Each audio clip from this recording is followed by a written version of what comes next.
Prime Ministers, pledges, porn stars and polls. Welcome to the latest Downtown Den Politics podcast. Just it's all bigoted women. Me and my friends sort of used to run through the fields of wheat. You turn if you want to. The ladies not for turning. It will cost.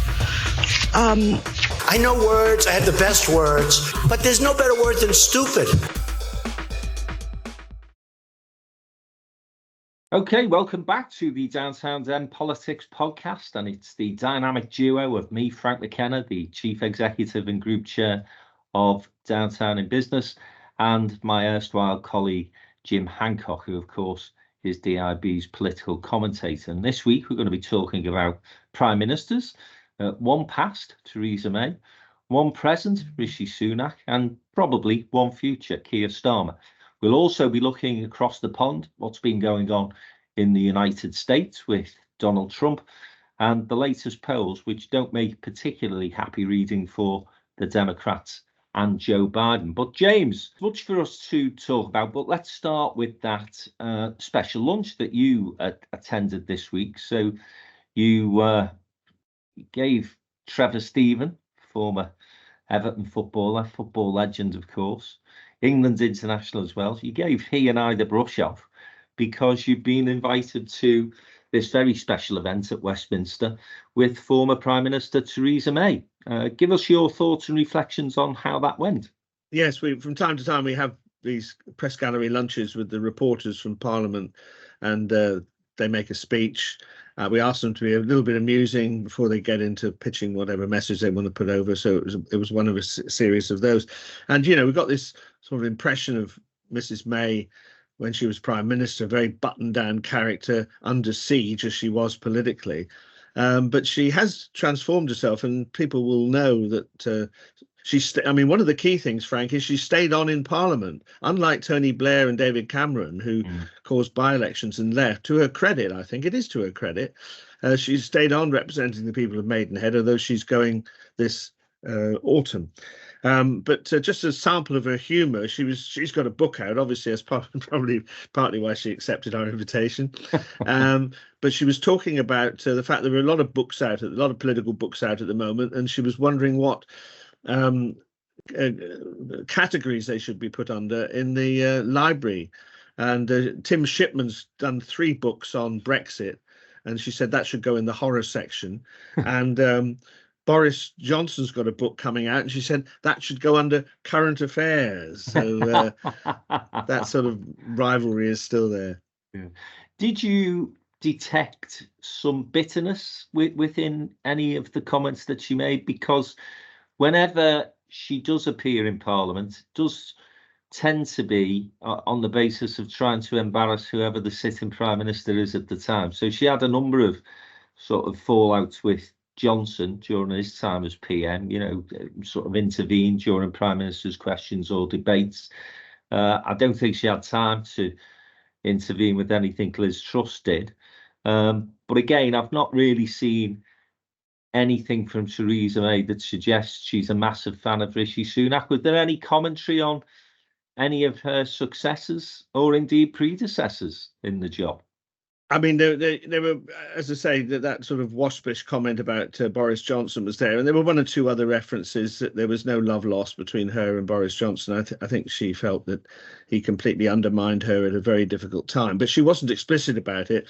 I think the pressure of the general election coming along did sort of bring a sort of loyalty to her, and she was asked about what the prospects were for the election. Is in the context of asking her about what she thought about Nigel Farage, and she was quite explicit there, and we might want to discuss this either now or on a future podcast. She said he is not a Conservative, so she doesn't want that. She then said the election's not a foregone conclusion, and of course she referred to the fact that in 2017 all the polls about this time of the year, just after the local elections, were massively in her favour. But of course, she ended up with a disappointing result, nearly letting Corbyn have some sort of role in government. So she's a bit wry about that. But she said, it was difficult after 14 years. But the most outspoken comment she made about Boris Johnson was that, that things had gone wrong in the polls after people perceived that there was one rule for the ordinary people and one rule for the politicians, and that was a direct reference to Partygate. So you could tell that the bitterness was there in the background. But I think she's the sort of person who won't come out with sort of Braverman statements. She will be loyal to the end, really. She is a professional politician to her fingertips, isn't she? And I've heard her being interviewed by a number of commentators now who've asked her about the state of the Conservative Party, the direction of travel of the Tory party being different to the politics that she had. But what does come across is, listen, she ain't going to defect to the Labour Party anytime soon, is she? That's for sure. She'd be one of those people if the Conservatives, as we suspect, do go to the right after a general election defeat. She'd be one of those people who would stay in and fight. That's certainly the impression I get, James. Yes, she would. But interestingly, she was also asked about that horror moment in the 2017 campaign, arguably the thing that actually turned it against her a bit, the question of social care, because if you remember, she had a plan for dealing with social care and then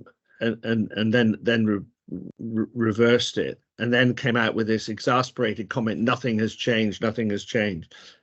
So she was reflecting on that. But she did sort of say that people have got to get used to doing things for themselves, that the government can't do anything, which suggests that on the question of social care, she is actually looking for a slightly more right-wing solution where people insure themselves against it. So that was quite interesting. I mean, she's not on the sort of Farage right of the Tory, but the Braverman right of the Tory party. But she was always a bit right of centre, and I think that I don't think she's changed her principles. Yeah, and I suppose it was the fact that she was seen as a Remainer is what people may perceive as her being a bit softer as a Conservative. But she wasn't an enthusiastic Remainer, was she? She wasn't one of those who was on the stomp every day with Cameron, Osborne and co, and really, flying the flag for the European Union. No, she was asked about that, and she seems to have accommodated herself to it. As you say, she was only mildly Remain in the first place, and she was asked about the effects of Brexit, and she said, really, it's very difficult because it was immediately masked by COVID and by the Ukrainian war. And therefore, making a judgment about whether it's good or bad for the British economy will take some years. I profoundly disagree with that assessment. But then, she was Prime Minister and I've been a fairly obscure journalist. A very well-known journalist, James. That's the thing. Now, listen, the final thing about Theresa May, we've mentioned that there's no love lost between her and Boris Johnson. But the other sort of big Conservative beast that she dispatched to the realms of history as far as politics were concerned was George Osborne, because of course George Osborne was the Chancellor in the Cameron government. When Theresa May took over, I think he would have expected a job. I'm not suggesting he'd have expected to stay as Chancellor, because Philip Hammond and Theresa May obviously a sort of political team, very close politically, but he was banished to the backbenches and never came back from that. Any mention of our fellow podcaster these days, George Osborne? No, there wasn't actually. Norm, quite interesting. It's interesting to speculate. I'm not an expert on the feud that there obviously was between Osborne and May. I imagine it related to something that she wanted as a minister, and of course he was at that time very firmly committed to austerity. I imagine they fell out over budgets and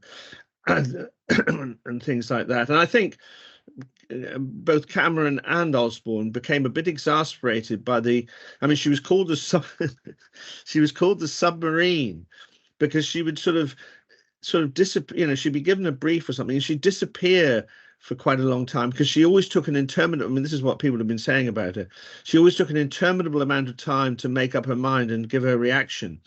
And I think that's possibly the cause of it. I don't think she was very clubbable and collegiate, and that may have been the friction with George Osborne. But you're quite right that she discarded a clearly talented person.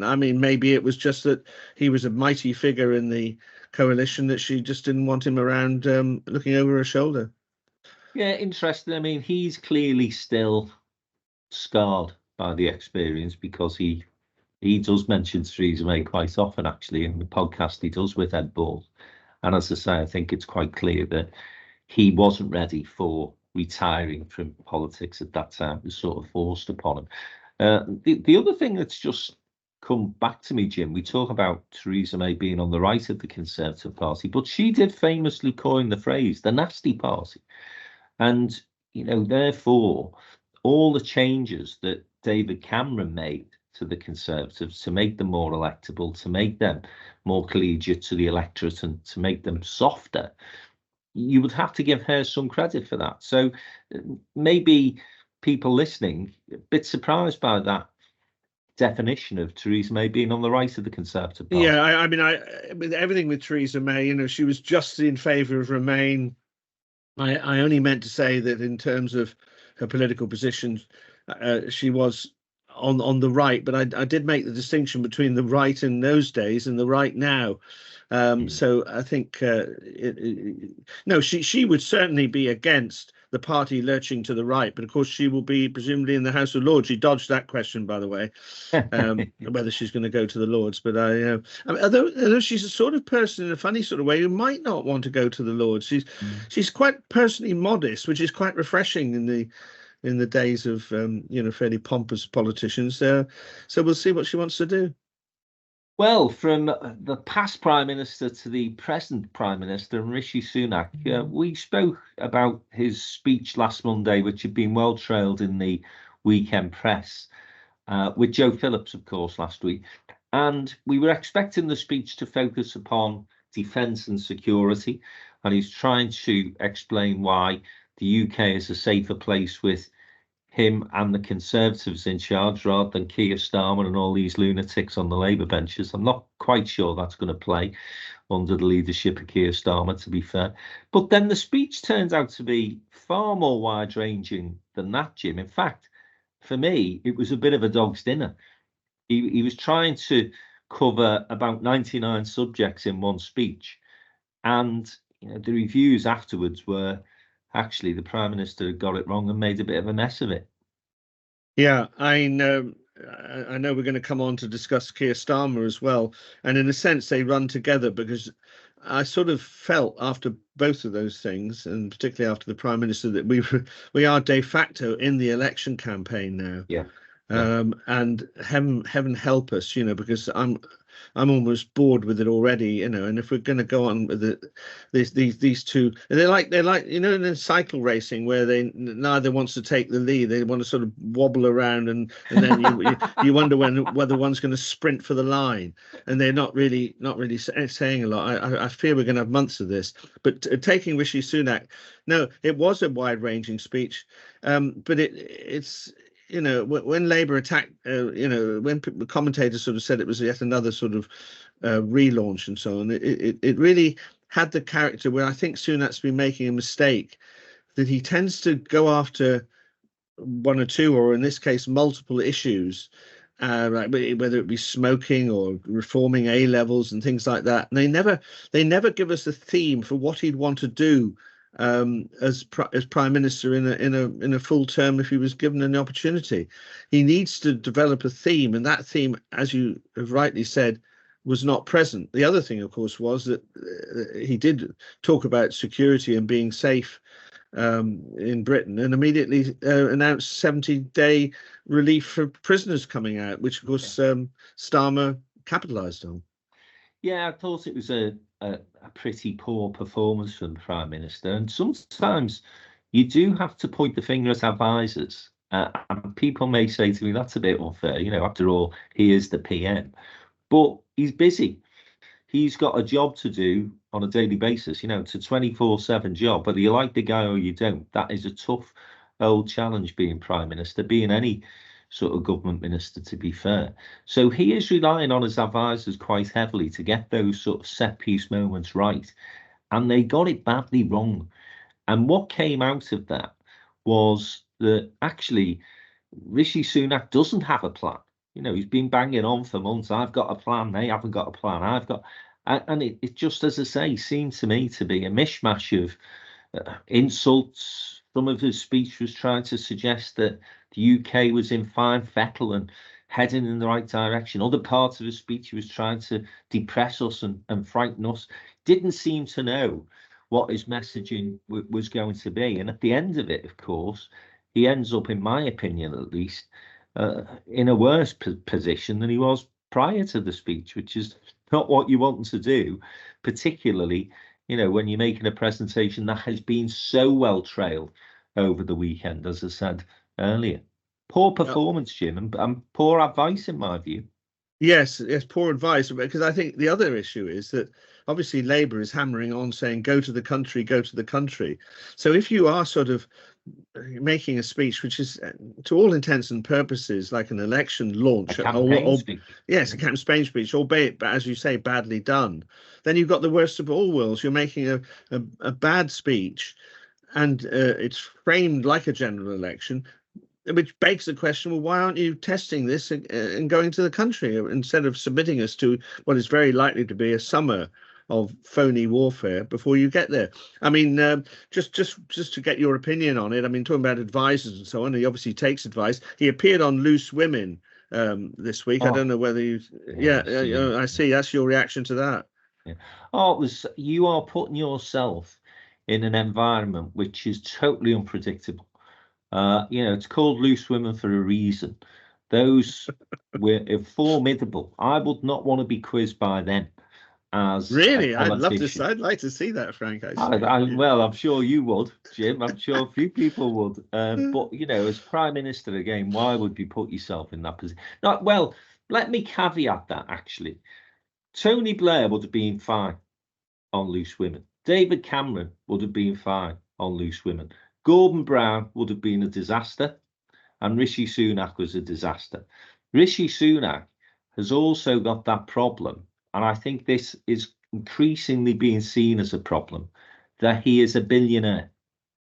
And so when he says, isn't the economy doing great, guys?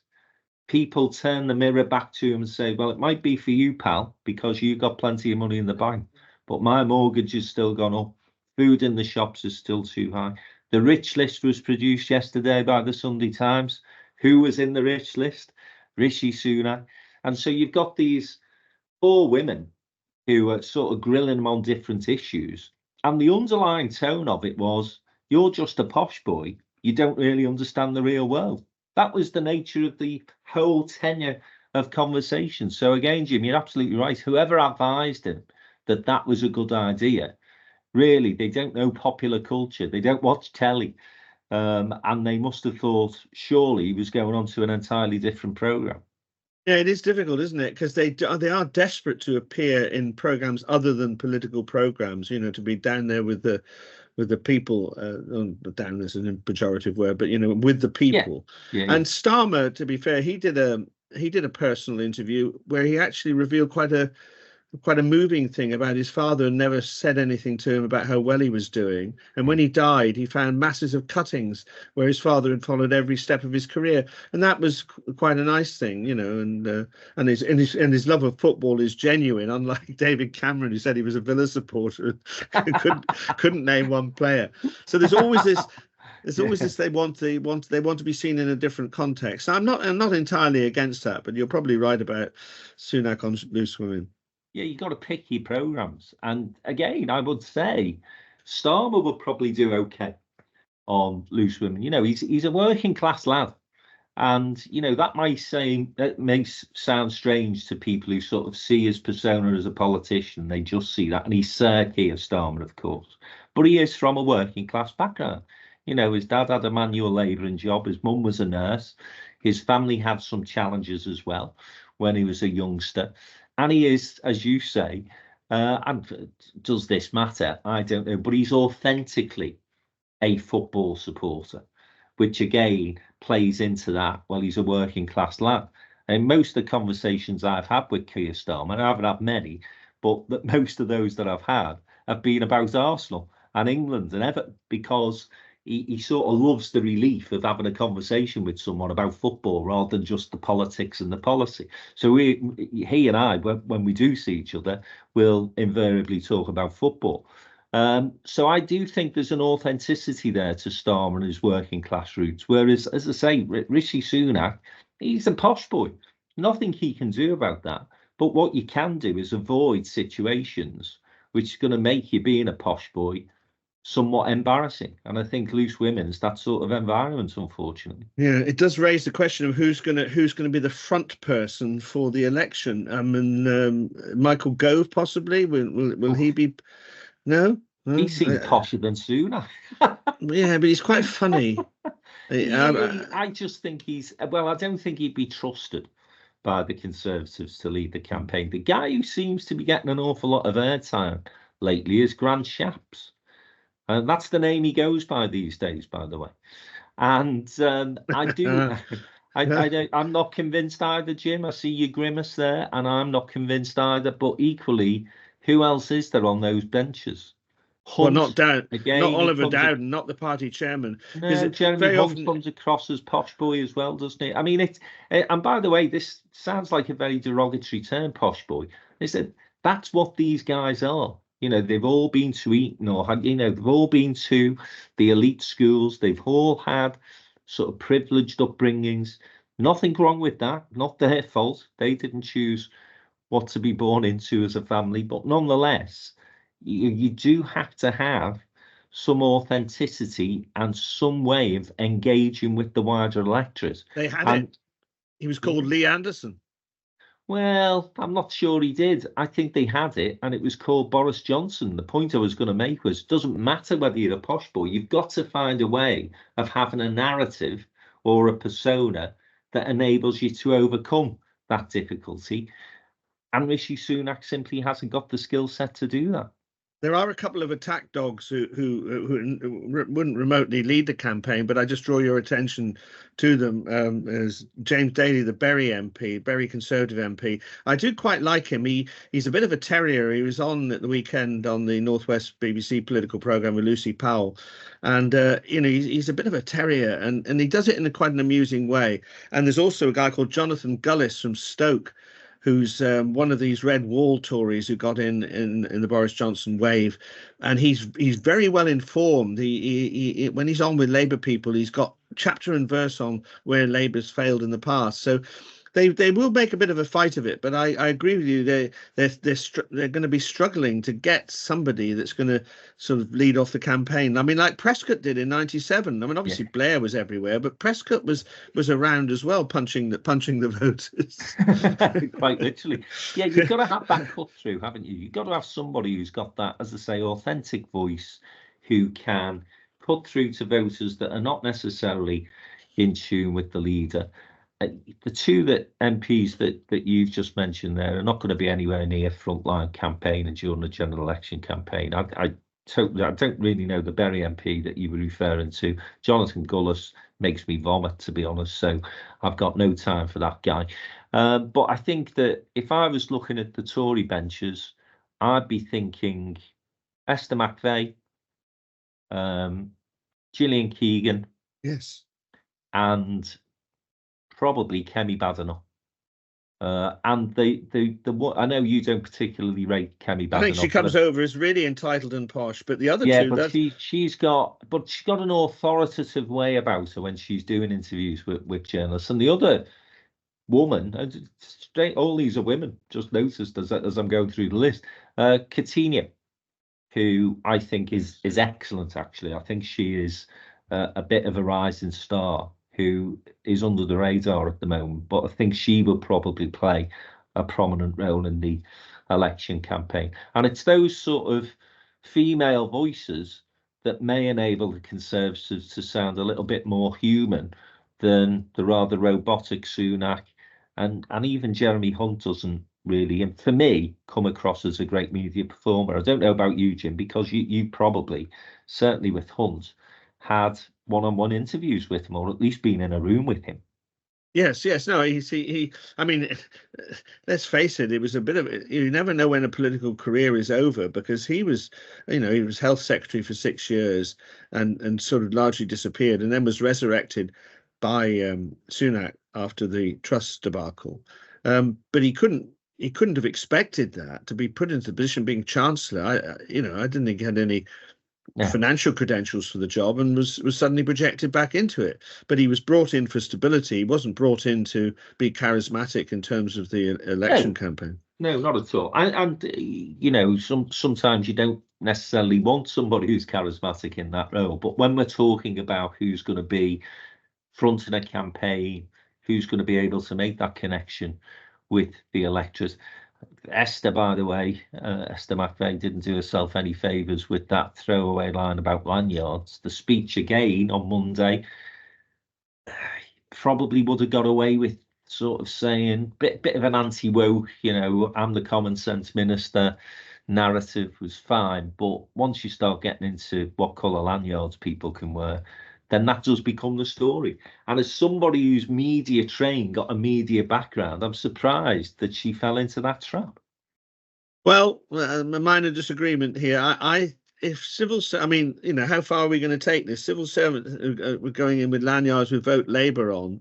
I think Conservatives would have an objection to that. But don't you think it just sounds, given the fact that we've got a Ukraine war, we've got a cost of living crisis, we've got issues in the Middle East, and you've got a government minister standing up talking about lanyards. I just think it trivialised the whole message that she was trying to put across. I think you can make that speech in a very serious way, where you say we've got to have neutrality within our civil service. We've got a problem in terms of public services at the moment with departments such as HMRC, as we've discussed previously, Jim. People still working from home too often as far as that public sector, public servant is concerned. They're the sort of messages that I want to hear from the Minister for Common Sense. I'm not asked about lanyards. I'm really not bothered. And, it's okay. You're falling into that trap of the anti-wokery now. Oh, what if they all went inward and Labour? Well, they don't, right? They don't. And I've never seen anyone wear a fucking rainbow lanyard, by the way. I'm sure there are people out there, but I've never seen. What I'm saying, Jim, is there are enough things for her to have been talking about which would have resonated with people rather than go down the rabbit hole of lanyards. And that became the story. I just think, I just thought Esther made herself look a bit daft. Well, she's not been much common sense went into the thinking behind that speech, if I may say so, Jim. Well, it was good to see her at last, because she was made Minister for Common Sense, and we haven't heard much from her. The other substantial thing she did was to say that we're going to cut down on the number of courses that are held, interminable courses in all sorts of public organisations about what could loosely be described as wokery. And I get feedback from business in particular, which is a bit exasperated by that. So we'll see if she makes a difference. But in terms of fronting up, I think she should be have a prominent role in the election campaign. Yeah, I think, as I say, I think those four women, that they'd be the people that I'd be rolling out, but we'll see whether Grant Shapps allows that to happen, because, as I say, he seems to be on the telly every other. He's on more than Wes, which is saying something. Anyway, let's move to Labour and to Keir Starmer, and he made his keynote speech on Thursday. As you say, Jim, it's a bit like the start and gun of a general election campaign, because what Keir did on Thursday was, with all the shadow cabinet in the room, so it was a big set piece debate, and I do wonder whether they booked it in thinking that there was going to be a general election, and then they thought, well, we pay for the room, so bugger it, we'll use it anyway. And then he's come out with, we're calling them pledges, but actually what he said is first steps. The 6 first steps in a Labour government will be, and he's gone through this list of items that we'll discuss in a second. But a couple of things that struck me, Jim. First of all, as I say, all the shadow cabinet there, very set piece, very professional in terms of the way it looked and the way it was delivered. And then the no tie, the sleeves rolled up, the Tony Blair look. It did take me back to, New Labour. And he doesn't call it New Labour, of course, he calls it Changed Labour. So what did you make of Keir's performance on Thursday? I don't have a problem with the sleeves rolled up. I I thought it was a slightly strange, forbidding sort of set. You know, it seemed to be being done in a warehouse with all this black everywhere, and all the shadow cabinet were there, but they were all sort of lined up. It always looked in that setup. It always looked as if everyone else is slightly subservient to the leader, and I'm always sure that's a great look. But I'm absolutely convinced with you that they thought that they believed these rumours that others fell for as well, that just after the local elections there'd been an election called and they had booked it, because, you know, to all intents and purposes it felt like a launch. You know, we were talking about Sunak covering the ground. Well, Starmer covered the ground as well, on the points that he wants to fight the campaign, and we're told that a lot of that stuff had come from intensive focus group research as to what the people's priorities are, and those things are narrowly, and I'll come to that point in a moment, narrowly focused on those things. For me, you know, the fact that housing and social care wasn't part of that thing is a great shame, because I think those are two of the major issues facing our country, and I was a bit surprised that they weren't given a mention. But you know, overall, it was fine. There was a little bit of a chink on income tax. The wording was a little ambiguous. Annalise Dodds, the chair of the party, was grilled on Newsnight, and after 4 direct questions about will you put up income tax, she said no. But I'm not convinced that that is the case. I think, you know, they will ask those with the broader shoulders to pay a bit of income tax. But, you know, the point I want to make is that, you know, they're being so careful with the Ming vase, you know, I don't know what you thought of the wording on the income tax, but there was that slight ambiguity there, which it's such a central, important issue. I just wonder why they got into that difficulty, but maybe I'm exaggerating it. No, I thought it was a strange thing for them to get caught out by, really, because they have been so cautious and so careful. And Rachel Reeves has made it very clear she won't be increasing income tax. So you just got to stick with that narrative. And the one area where there has been some divergence from the Conservative Party in terms of spending plans is over this commitment to a 2.5% increase to defence spending. And again, I was a little surprised by that. But Rachel Reeves's view is we need to see the books. We need to improve the economy before we can get to that. And actually, the solution, or rather the Conservative solution of where to find that money, which is sack a loads of civil servants, probably all those wearing rainbow lanyards, Jim. Well, that doesn't get you that doesn't get you to the place where you need to be. So again, I think that the Labour Party becoming a bit more confident in terms of taking on the Conservatives over these economic arguments now, and saying to Jeremy Hunt, "Oh, come on, mate, you know, you keep asking us to show us ours. Well, you show us yours." And he's not been able to do that in a convincing way. So she, I think, is becoming a bit more confident. But I was, as you say, slightly surprised. I think there was a misstep there in terms of the messaging around income tax, because there is no way that Rachel Reeves is going to go into an election doing anything other than to say we are not going to put taxes up because they're too high already. Let's just turn to the pledges then, or sorry, the first steps. I'll tell you what's interesting.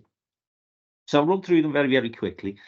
Sticking to tough spending rules in order to deliver economic stability, setting up Great British Energy, cutting NHS waiting lists by providing 40,000 more appointments, launching a border security command to stop gangs arranging small boat crossing, providing more neighbourhood police officers to reduce associated behaviour, and recruiting 6,500 teachers.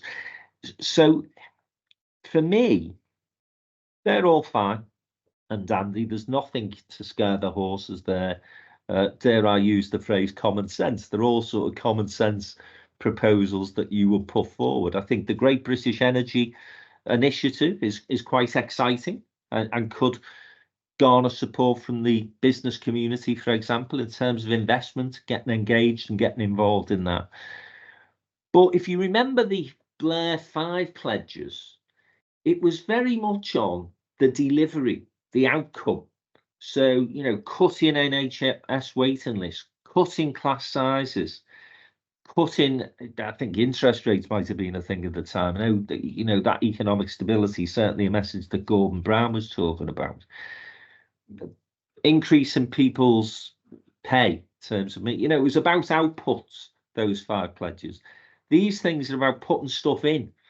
So, you know, rather, I know there's a mention of cut NHS waiting lists, 40,000 more appointments, but there's no real solid definition of, okay, but, you know, we're going to cut class sizes down to 28 or whatever it was when the 5 pledges were made.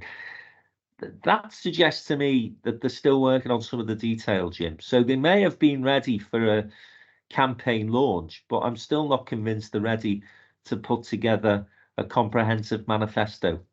No, and there were questions asked about the teachers, 60,000 teachers. What was the baseline for it? This 6,500 teachers. Yes, 6,500, not 60,000. Sorry, 6,000. Yeah. But there was an argument about what the baseline was for it. This gets a bit technical, but people are pointing to the fact that the birth rate's dropping and class sizes will fall. So these actual extra teachers, this sort of thing, they're going to come under close scrutiny on that. And on the border security, you know, this is difficult territory. Somebody said to me that Yvette Cooper was sitting there looking fairly uneasy on the basis that in a few months' time she's going to be facing these intractable questions because, you know, there's still no sign of the Rwanda effect. You know, it's lovely weather at the moment and more people are coming over. And so this border security, you know, is it really very different? Is it really going to stop them? I mean, going back to Theresa May, in her speech, she actually said what we've got to do is to, well, she actually said possibly change some of the UN treaties on refugees, but she said we've got to improve the economies of Africa, and that to me, it's very pie in the sky stuff, I know, but if you ultimately think about it, if you can help to make those countries tolerable for people, they won't want to come here. But people don't want to give aid, Jim. I mean, this is the dilemma, isn't it? You know, people want to have the cake and eat it, if I can put it that way. So it's like, well, we don't want to give these countries any additional aid to improve and grow their own economy, but we don't want them coming over here either. So people have got to, and again, this is because those discussions and debates have been hijacked by the populist right. So, we're giving money to foreigners without any explanation as to the benefits that UK PLC gets out of that contribution. You know, immigrants all flooding into the country. Well, you know, if you ask the social care sector, if you ask construction, if you ask hospitality, we need more, not necessarily more immigrants, but we need a different type of immigrant being encouraged to come into the country. And as I say, those debates aren't going to and certainly not going to happen between now and election. Labour are going to be absolutely in line with the Conservatives in saying we've got to bring immigration down because the country aren't listening to that more nuanced debate. Now, whether or not Labour can get into government and then start to have that conversation with the British people, we wait and see. But someone's going to have that conversation, Jim, because as we've discussed on this podcast before, immigration is not a black and white issue, pardon the pun.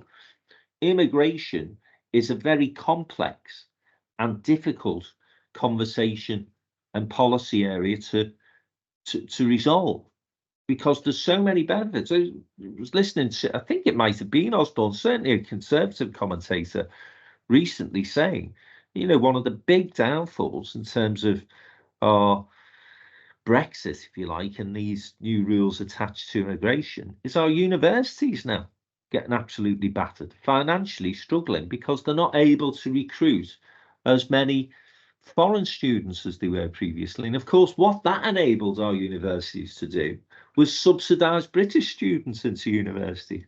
So all these consequences of let's just put the walls up and stop immigration. As I say, the consequences far more wide-ranging than people seem to appreciate. So I think we're broadly underwhelmed by these two phony election launches by the Prime Minister and the Leader of the Opposition. We think we've identified that there were distinct weaknesses in it. And it poses the question, why were they done at this point if we're going to go right the way through the summer? So, the only thing I would say, Jim, is Rishi Sunak's speech was met with, nah. What was that all about? Starmer got rave reviews. So from his perspective, job done. So I think well, you know, at the end of the week, again, you look back and you think, well, the Prime Minister had the stage. He had the opportunity to set the agenda, to set the tone, to set the pace. He did none of those things. As you say, PMQs on Wednesday, Starmer was able to turn the security message around on him because of prisoners. And on Thursday, he's got 6 first steps and he's delivered them. He looks the part. And again, I know that it may be distasteful to you and people who've got that sort of liberal Democrats, let everyone have a fucking vote and let's cause chaos approach to policy. But people like a strong leader, Jim. You're opposed to everyone having a vote. They like to see someone up front, in charge, sleeves rolled up. I'm ready to get the job done. I just think visually, okay, as a media exercise, Starmer's worked and Sunak's didn't. Okay, well, I was slightly underwhelmed by it, and I just turned back to the economy, and Mr. Starmer needs to keep an eye on it because the interest rates could well be coming down in June now, we're told. Yeah, we'll see. We'll come to that when we go on to polls in the second part of the programme. We better close because we have been on for nearly 40 minutes, I think, now. But there's the final thing I'm going to say. I was at a Labour reception on Wednesday evening in London, and that's why I was down in the capital. And I actually had a conversation with Bridget Phillipson. And it's interesting. I mean, I think she's one of the most improved performers on Labour's benches over the past couple of years, in my opinion. I did say to her, I didn't really recognise her because I usually see her on the screen that side.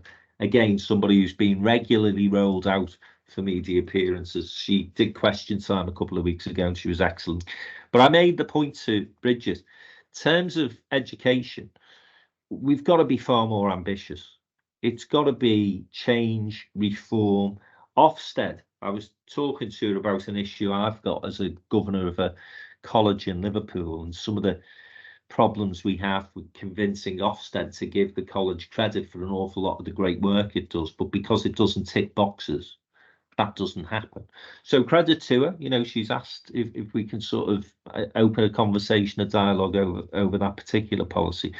But I'm with you, Jim. I think that simply saying we're going to recruit more teachers is totally missing the point as far as education in this country is concerned. I'm doing homework at the moment with my 10-year-old daughter, or more accurately, Victoria, my wife, is doing homework with my 10-year-old daughter at the moment. And it's the same fucking stuff I was doing when I was 10. We're just not fast enough in terms of changing curricula, driving kids into modern day opportunities and careers. It does drive me mad. So I absolutely take the point that you made. This thing about recruiting 6,500 teachers, that's not the answer in terms of our education system as far as I'm concerned. Just very briefly, the key thing is that the teachers have got to be taught. They've got to be anticipating the rapidly developing world into which our kids will be moving. And very often teachers are pretty bewildered by it, that they've not been trained in it. So it's getting ahead of this IT game and all the sort of things with AI technology. I mean, it is moving so fast. It's a huge challenge for politicians legislating, teachers trying to teach kids. But you're right, you know, if the curriculum's looking like what it was when you were at school, then we are in trouble. Yeah, I mean, I know it was only 20 years ago, but still. Right, listen, let's bring this very long first segment of the podcast. Do apologise, but we have a lot to get through. It's a bit like watching football, isn't it? No VAR though, Jim. Well, there was, but we won't show that to people. Oh. You fucked up at the start of the show, but never mind. Listen, we'll have a short break, and when we come back, we'll be crossing the pond. We'll be talking Donald Trump, porn star hush money, and Joe Biden's trials and tribulations, despite Donald Trump's appearance in a New York court. Stay with us. We'll be back in a minute.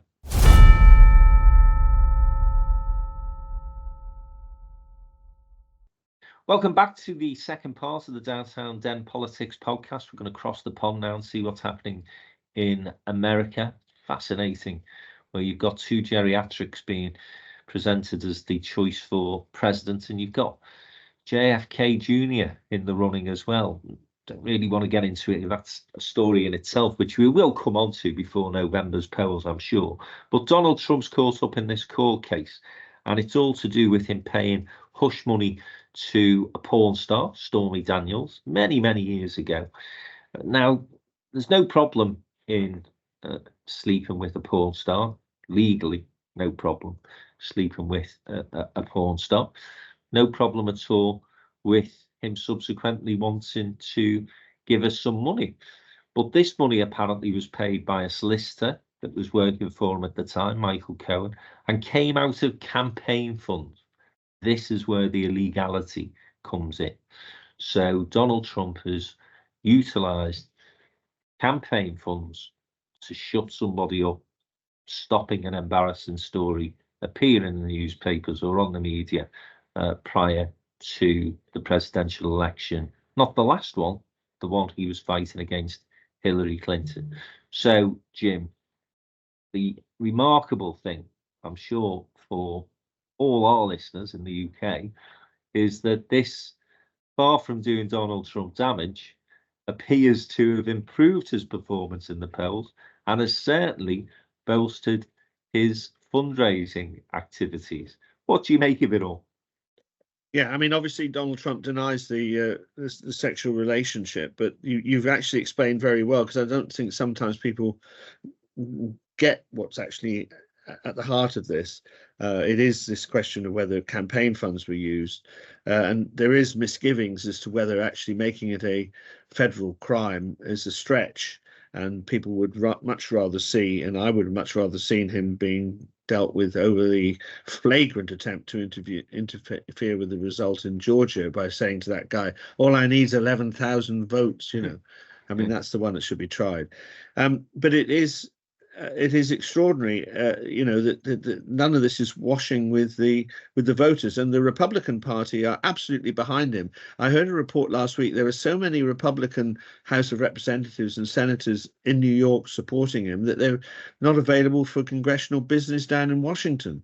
So the party clearly feels it's got to rally behind Trump and to paint this picture that it's all a conspiracy to do him down. And it seems to be working. And that's what provoked my blog last week, because in the swing states that Biden needs to win, he's well behind Donald Trump. And I was advancing the view that he's well behind because his elderliness is becoming a real factor. But at the moment, you know, it seems that Donald Trump is on the way to the White House. And one further thing on that, I heard a report only this morning that they're trying to speed up as much as possible this military aid to Ukraine, because they fear that Donald Trump will just cut it off at the knee. So there's worldwide implications in this. But as far as I can read it at the moment, Trump is doing nothing but benefit from it. And I don't even think a conviction will change that. I don't know what you think. No, I think your assessment that people think this is an overstretch, that if Donald Trump is going to be in court for anything, there were far more serious crimes that he could have been prosecuted for. And this is a little bit of tittle-tattle, a bit of nonsense. Sort of reminds me, depressingly, of the inquiry that is still ongoing, by the way, on COVID in the UK, where it all turned into, you know, what WhatsApp messages were being sent. There was no proper analysis of the real serious issues surrounding the decision making around lockdowns and all those sort of other things that we've discussed previously in our podcast. And it seems to me, as I say, that what you've got here is a litany of charges that you could have brought against Donald Trump, but the most trivial is the one that's ended up in court. And what that then plays into is Americans thinking, well, this is just about trying to get the guy for next to nothing, really. He becomes the victim, which Donald Trump absolutely loves. He loves being the victim. He loves being the underdog. He's anti-establishment, bizarrely, given the fact that, you know, he's got a few bob himself and he's been part of the establishment forever, as far as I can see. But that is just playing right into the Donald Trump playbook, Jim. So no surprise to me that he is ahead in the polls. In the swing states, he's ahead in all of them, 12 points in some of them. I mean, big leads. And that then leads us into the point that you were making in that excellent blog on Friday, which is that the Democrats have to wake up and smell the coffee. And perhaps, even though it's very late in the day, seriously consider changing who their presidential nominee is. Now, it's going to be very difficult and very challenging to do that, not impossible. But I'll tell you something that happened this week that I wonder whether this is the Democrats' way of really pushing the envelope and testing the water. So where the election turned around significantly 4 years ago was during the presidential debates. And there was rumour this time round that those debates weren't going to happen. Well, they are going to happen, but they're happening under very different circumstances and rules that have been the case in the past. So in the past, the debates have basically been dictated by the media companies. This time around, the two candidates' teams have come together and have started to trade off. So there's not going to be an audience at these debates. There's going to be cut off. So your microphone will go dead if you speak for more than a minute. And the first debate is going to be in June. And this is a key thing for me, Jim. I wonder if the Democrats and its leadership are thinking, let's see how this goes in June. Let's see if it has the same sort of impact as it did 4 years ago. And Joe Biden's experience and canniness contrast favourably with Trumpism. And if it doesn't, that does give them some space and time to say, look, Joe, we've given our best shot, but this has gone disastrously wrong. Your poll numbers are even lower after the debate, and they do still have some time then to change the candidate. This is all, you know, from my perspective, this is just me looking at, from the outside looking in and thinking, could that be a tactic that the Democrats are considering here? See how that first debate goes. That's a very good explanation for the extraordinarily early location of this debate in June. In my memory, they were always held almost like consecutive weekends or weekdays in October. Correct. 1 week after another, very Correct. close to the election. And it does seem strange timing to doing it this far out because, you know, in a sense, the theory is, I mean, obviously aficionados like you and I are following it all the time, but the public tend to really concentrate on it after Labor Day, which is the beginning of September, and the debates were tied to that. This is way out in front, and it would, you know, I mean, and obviously, I mean, I don't think. I think I'm right that Trump was laying down the challenge all the time, and Biden was shying away from it, and for good reason, because he's so prone. And don't get me wrong, I think Joe Biden has been a great servant to the United States. I think he's doing very well on the economy. I think he's a great human being, and all his instincts are in the right place. But I'm just afraid that there are so many voters now who are being pushed into the Trump camp or pushed into staying at home because they just see the consequences of voting for a gentleman who's unfortunately his age has caught up with him, he has been making quite serious faux pas in the recent past, misnaming world statesmen and things like that, which can be misunderstood around the world. And in the pressure of a presidential debate, the chances of him making a mistake seem to be very high, and that's a rather Machiavellian interpretation, Frank. But if he really, I could do that, Jim. if he screws up, if he makes a huge mistake, everything's got to be up for grabs, I'd have thought. Yeah, and I mean, listen, the reason that they're giving for that early debate is that voters do go to the polls much earlier now, so you can vote by post, and this is all a hangover from the pandemic, of course. But to me, June is very early, and it does suggest to me that there is perhaps other reasoning behind the Democrats wanting to take that debate on so early. We will see. But we go back to those polls, and I'm always, interested in seeing the detail below the headline figures. And it's interesting where Biden's struggling. He's struggling with young people. He's struggling with the Hispanic community, and he's struggling with Afro-Americans. Yeah, and that's the real that, surprise. That is, you know, those three groups of people are what basically carried Joe Biden to the presidency, particularly the turnout of young people 4 years ago.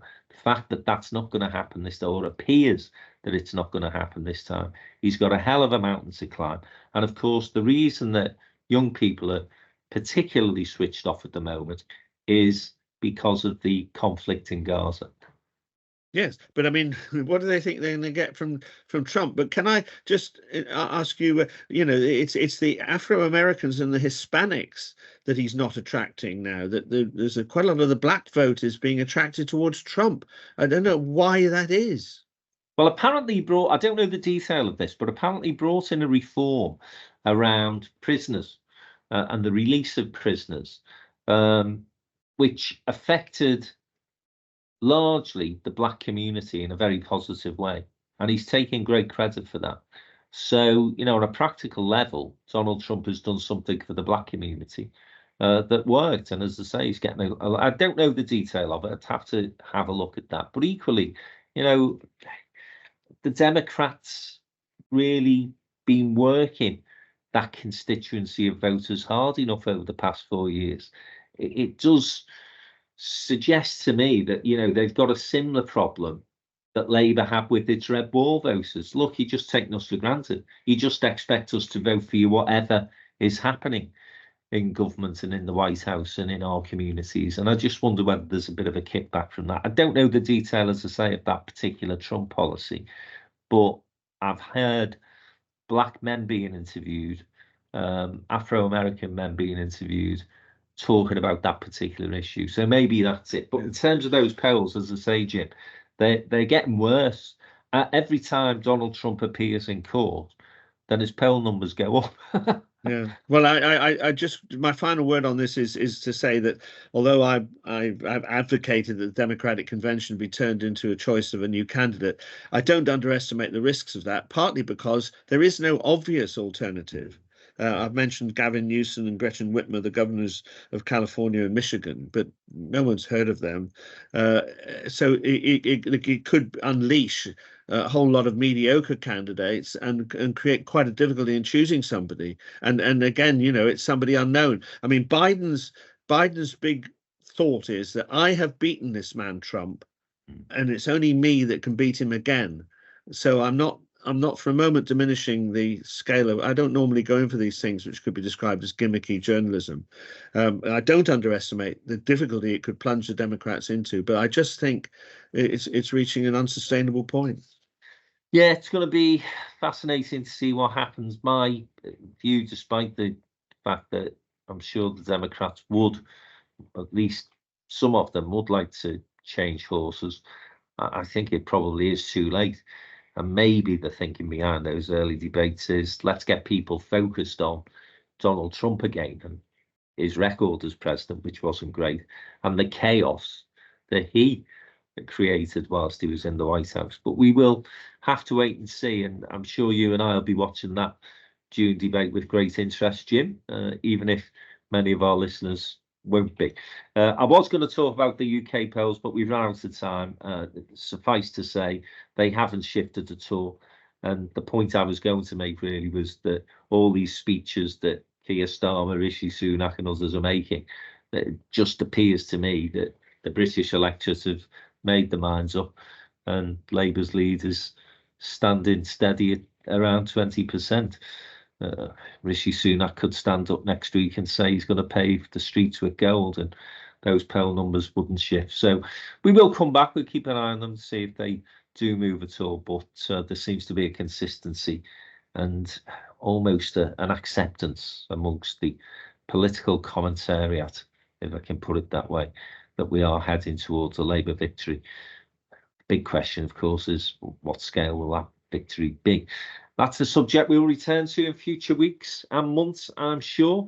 We're going to have a break next week. It's Bank Holiday Monday, so we won't be here, but we will be back the following week. And if you want to find out the thoughts of Jim, myself, Joe Phillips, and others in terms of how politics is happening, both here and occasionally abroad.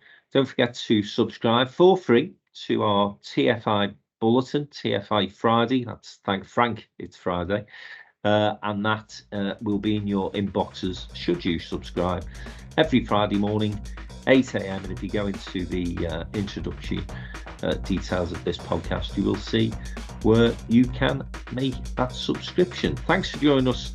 As always, we'll be back in a fortnight. Don't do anything Jim and I wouldn't do.